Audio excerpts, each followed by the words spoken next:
कर रहा था। बात करते करते रिपोर्टर को लगा कि ये साधु कोई नॉर्मल आदमी नहीं लग रहा। रिपोर्टर ने उनसे पूछा कि आप तो बातों से बहुत पढ़े लिखे लग रहे हैं, कहां से पढ़ाई की है आपने? इस पर साधु का जवाब था आईआईटी बॉम्बे से एरोस्पेस इंजीनियरिंग की है। ये सुनते ही रिपोर्टर सन्न रह गया। कुछ ही देर में पूरे सोशल मीडिया पर ये इंटरव्यू वायरल होने लगा। ट्विटर से लेकर इंस्टा, यूट्यूब, फेसबुक, हर जगह इन्हीं बाबा की चर्चा होने लगी। धीरे धीरे पूरे देश दुनिया का मीडिया उनका इंटरव्यू लेने के लिए लाइन में लग गया। आज उस इंटरव्यू को सामने आए 1 हफ्ते से ज्यादा हो चुका है, मगर 1 हफ्ते बाद भी आईआईटी बॉम्बे वाले बाबा पूरे इंटरनेट पर छाए हुए। ट्विटर और इंस्टा पर उनके नाम के हैशटैग चल रहे हैं। उनके फैन पेज तक को लाखों फॉलोअर्स मिल चुके हैं। उनसे जुड़ी एक एक रील को लाखों व्यूज मिल रहे हैं। मतलब जिस शख्स को 10 दिन पहले तो कोई नहीं जानता था, वो सिर्फ 8-10 दिन में इतना पॉपुलर हो गया जितने पॉपुलर हजारों कंटेंट क्रिएटर्स कई सालों तक वीडियो बनाने के बाद भी पॉपुलर नहीं हुए।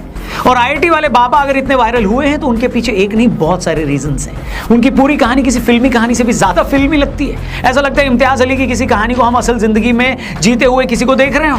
मतलब एक तो आईआईटी क्रैक करना ही लाखों करोड़ों लोगों के लिए पॉसिबल नहीं होता, ऊपर से आईआईटी बॉम्बे में एडमिशन मिलना भी मुश्किल होता है। लेकिन एक लड़का पहले तो अपनी मेहनत और इंटेलिजेंस के दम पर भारत के सबसे बड़े इंजीनियरिंग कॉलेज में एडमिशन लेता है, फिर लाखों की नौकरी भी उसे मिल जाती है, फॉरेन चला जाता है, उसके पास हर वो चीज पाने का मौका होता है जिसका सपना आज हर एक यंग बच्चा देखता है। मगर एक दिन अचानक वो इस मायावी दुनिया को लात मारकर शिव की शरण में चला जाता है। और इसी बात ने उन्हें रातों रात एक सनसनी बना दिया। धीरे धीरे मीडिया ने जब अभय सिंह का बैकग्राउंड चेक करना शुरू किया तो लोग हैरान हो गए।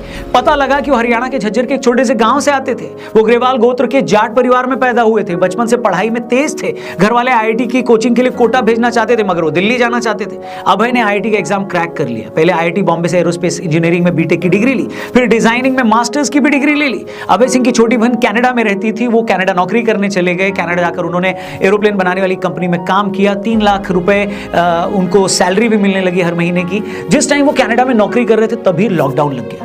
अभय सिंह घर में कैद हो गए। उनका शुरू से ही आध्यात्म में इंटरेस्ट था। लॉकडाउन के टाइम उन्हें अपने और जिंदगी के बारे में सोचने का और ज्यादा मौका मिला, वक्त मिला।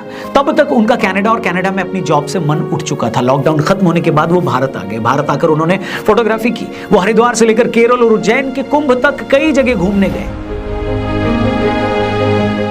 अभय ने अपने कई इंटरव्यूज में खुलकर बताया है कि उनके माँ बाप बहुत ही टॉक्सिक रहे हैं, हरदम लड़ते थे। उन्हें लड़ता देखकर उनका शादी से भरोसा उठ गया था। अभय ने कहा उनके माँ बाप हमेशा झूठी शान में लगे रहते थे। उनके पिता ने जितना पैसा उनकी पढ़ाई पर खर्च नहीं किया, उससे ज्यादा पैसा उन्होंने खुद राजनीति में जाने पर लगा दिया।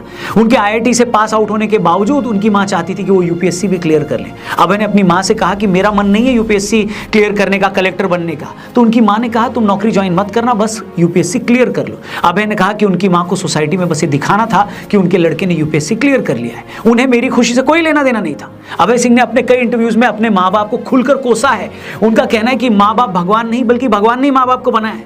उन्होंने कहा मैंने सारी जिंदगी अपने माँ बाप को आपस में लड़ते देखा। मैंने उन्हें इतना लड़ते देखा कि मेरा शादी से भरोसा ही उठ गया। इसलिए मैंने डिसाइड किया कि मैं कभी शादी नहीं करूंगा। अभय कई बार बोल चुके हैं, मगर उनके माँ बाप हमेशा शादी को लेकर उनके पीछे पड़े रहते थे।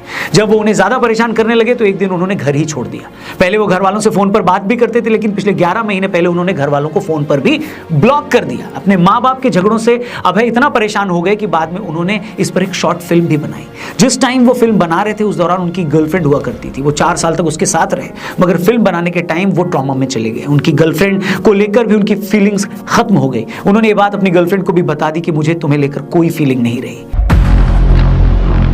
इसके बाद अभय सिंह जिंदगी का मकसद ढूंढने साधु सन्यासियों की शरण में गए। उन्होंने बताया काफी समय तक वो सदगुरु के ईशा फाउंडेशन आश्रम कोयम्बटूर में भी रुके और वहां पर साधना की। इसके अलावा भी अलग अलग जाकर उन्होंने अपनी साधना और तपस्या पूरी करी, क्योंकि ऐसे तो पहुंचे हुए साधु महात्मा किसी को शिक्षा देते नहीं है। वहां जाकर उन्हें अपनी सिंसियरिटी साबित करनी होती है। ये दिखाना होता है कि वो सच में अपनी धुन के पक्के हैं, उनकी नीयत साफ है और वो सचमुच कुछ सीखने के लिए निकले हैं। अभय सिंह ने जब ये परीक्षा पास की तो उन्हें सन्यासी का नाम दे दिया गया। शिव की शरण में जाते ही उन्हें जिंदगी का मकसद मिल गया।